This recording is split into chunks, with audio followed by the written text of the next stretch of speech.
I saw her with a child calling her mama in the grocery store. That moment shattered everything.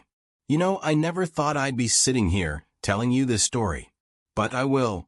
Anyway, let me start from the beginning. I'm Thomas, a regular guy in my mid-30s, working as a software engineer. Life was simple, and I was getting used to the grind of work, bills, and the usual stuff. But everything changed when I met Isabella. Isabella, she's this beautiful Mexican woman I met through some mutual friends. I'll admit, when I first saw her, I couldn't take my eyes off her. She was charming, kind, and always ready to listen. It didn't take long for me to fall for her. We got married not long after we met. Now, don't get me wrong, we both really wanted to celebrate the moment, but we kept things simple. A private wedding with no big party or fancy guest list. Honestly, we just didn't want to spend a ton of money. We were both on the same page, keeping it low-key. She seemed happy with me, with our life together. At least, that's what I thought. She'd always tell me how grateful she was to be here. And honestly, I believed her. I wanted to. It was one of those evenings when I decided to do something a little special. Work had been dragging, and I figured, why not surprise Isabella with a nice dinner? We hadn't had a proper night together in a while, and I thought this might be the perfect chance. So, after leaving the office, I stopped by the grocery store to pick up some ingredients, and maybe some wine to make it even more special. I wasn't expecting anything out of the ordinary. I grabbed a cart and started heading down the aisles. As I was picking out some vegetables, I suddenly heard a familiar voice, speaking in Spanish. I didn't think much of it at first, but then I heard something else, Mama, Mama. I froze. When I turned around, it was my wife's voice. There she was, Isabella. But she wasn't alone. She was with a little girl no more than 5 years old, who was tugging at her sleeve, trying to grab everything she could from the shelves. I stared for a moment, trying to make sense of it. Now, I've known Isabella for months, and although she's always been so quiet about her life, she didn't have any relatives nearby, at least not that I knew of. I never heard her talk about a kid. In fact, she'd always told me how she didn't even want children. So why the hell was she shopping with this little girl? But it wasn't just the kid that got my attention. It was the man next to her. He looked like he was way too familiar with Isabella.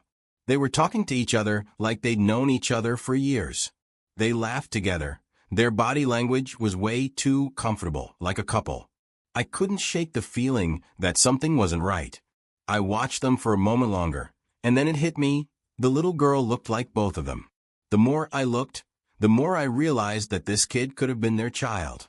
But why had Isabella never mentioned a daughter, let alone this whole other part of her life? I told myself it was probably nothing. Maybe she knew these people from somewhere else. But I had to be sure. So, instead of walking over and interrupting, I decided to stay back and watch. They finished their shopping, and as they moved down the aisles, I noticed that their cart was full, not just the basics, but a lot more. It looked like they were shopping for an entire family. Why hadn't she told me any of this? Why hadn't she mentioned that she had a family member here? How long had she been keeping this from me? I felt a pit grow in my stomach as I watched them leave the store together, the little girl still calling her mama, and the man smiling. I decided to go home, but for the first time in our marriage, I couldn't stop myself from wondering, what the hell had I gotten myself into? When I got home, Isabella wasn't there yet. No surprise. I give her a call to check in. I dialed her number and waited a few seconds before she picked up. "Hey, where are you?" I said, keeping it casual. "Oh, I'm just meeting up with a friend," she replied. "All right, see you soon," I responded. About an hour later, Isabella came through the door. "Hey, babe," she said, walking over and giving me a quick kiss on the cheek. "Smells great in here." I tried to focus on the dinner, but it felt like we were in different worlds. "How was your day?" I asked, trying to get her to talk about it. "Oh, you know," she said, her voice light. "Just met up with a friend. Had coffee, and talked a little. Same old stuff." She didn't mention anything about the store, the man, or the child. Not a word. It struck me, why hadn't she mentioned it? The way she avoided talking about what had actually happened raised all kinds of alarms. Anything interesting happen? I pressed, trying to get something more out of her. No, not really, she said quickly, almost too quickly. Just the usual. What about you? How was work? Her avoidance of the topic was impossible to ignore now. Something wasn't adding up, and she was pretending. That night, when Isabella was sound asleep next to me, I decided to take matters into my own hands. I reached for her phone, which was sitting on the nightstand, unlocked. She had never bothered with a passcode. As I scrolled through her messages, I didn't know what I was looking for, but I knew I had to find something. And then I found it. A thread of conversations, hidden in a separate folder. The messages between Isabella and a man I didn't recognize were heart-wrenching. They talked about things I never imagined. It was like I was reading someone else's life. The man wasn't just a friend, or even a former lover. He was her husband. And the little girl I saw with her in the grocery store? Their daughter. I kept reading, my hands shaking as I absorbed the words. They spoke about how they had both arrived in the U.S. on visit visas. They had a plan. Isabella had been helping him settle in, finding a job, helping him navigate the complicated U.S. immigration system. It was clear now she had been planning this from the start. She married me for a reason, for residency. The messages made it obvious. They had to keep their relationship secret for now. He was fully aware of our marriage, and they both knew she had a backup plan. She was going to divorce me in a few years and reunite with her first family, with my money and probably property. I felt heartbroken. All this time, I thought she was struggling to build a life here in the U.S. I thought I was her fresh start. But the truth was, I was just a stepping stone, a part of the plan. The next part hit me even harder. The money she'd been sending, money I assumed was for her family back in Mexico, was actually going to him and their daughter. She hadn't been telling me everything.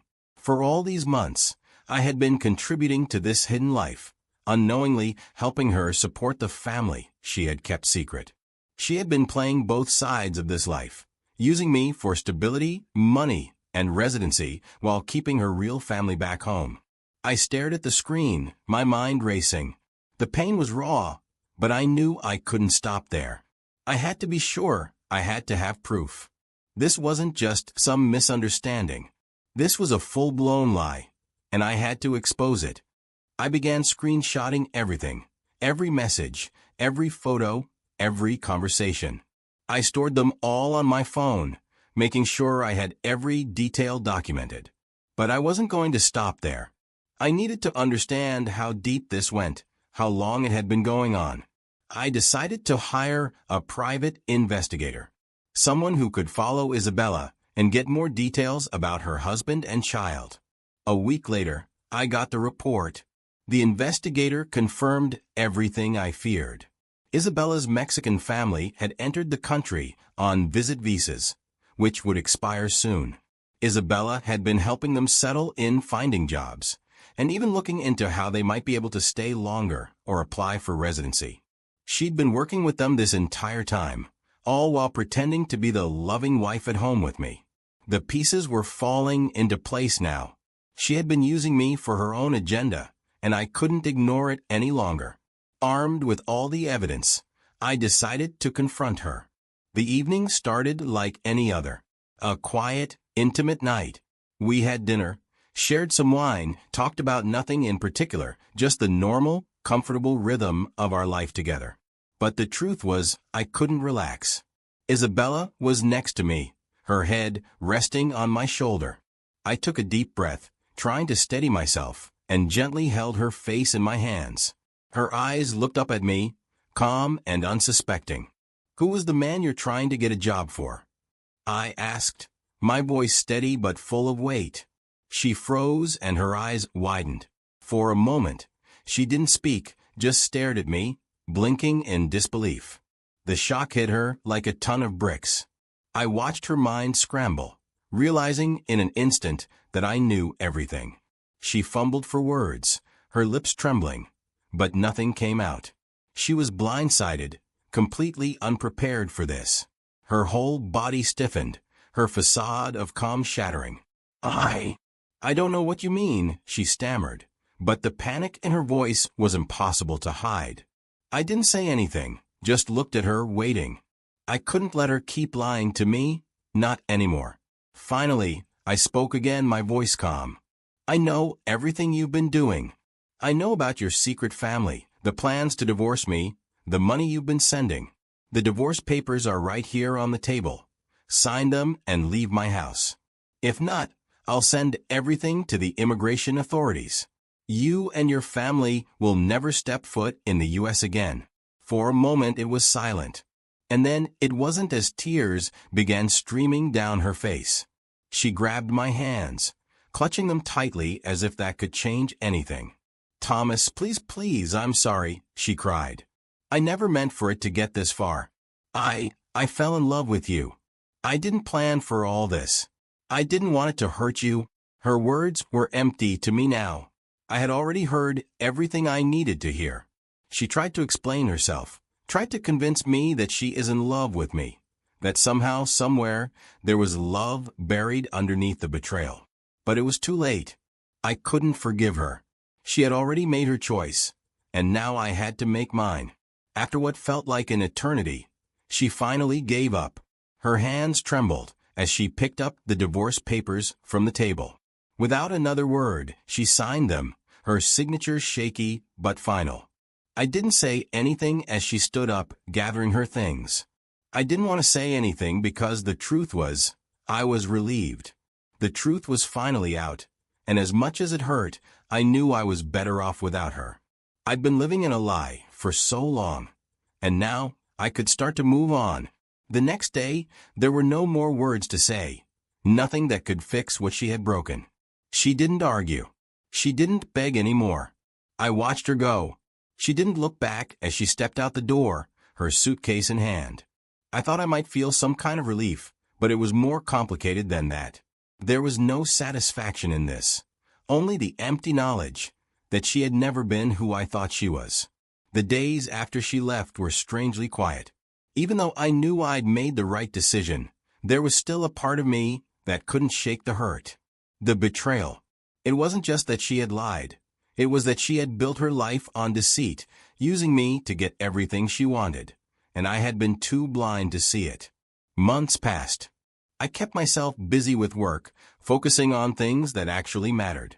But then, about 6 months after she left, I got a call from someone I wasn't expecting, from a mutual friend. Isabella and her Mexican family were leaving the country. Their visas had expired, and she couldn't find a way to stay. She didn't have the legal status to remain in the U.S. any longer, and there was no way to get around it. I wasn't surprised. It was the inevitable end to her plan. She had always known that once her time here was up, she would be forced to return to Mexico, back to the life she had kept hidden from me. As much as I felt anger and a sense of justice, I enjoy a strange sense of relief because I had dodged a bullet. I had seen through her lies before they completely tore me apart. I learned the hard way that some people don't want love, they want an opportunity. And I had been a pawn in her game. But now that game was over. Isabella was gone. And so was the life I had imagined with her. As I sit here, reflecting on everything that's happened, I can't help but think about the lessons I've learned. I won't sugarcoat it. This whole experience has been a wake-up call. It's easy to get swept up in the words of someone you love, especially when they're telling you what you want to hear. But in this day and age, especially with interracial marriages and people coming from different backgrounds, you can't just trust blindly. You have to verify. Love can make you see what you want to see, not necessarily what's real. And I'm not saying that love isn't real or that it's always a lie, but I wish I had asked more questions, trusted less in assumptions, and verified more. If you're in a relationship, especially one where things don't seem to add up, take the time to truly understand what's going on.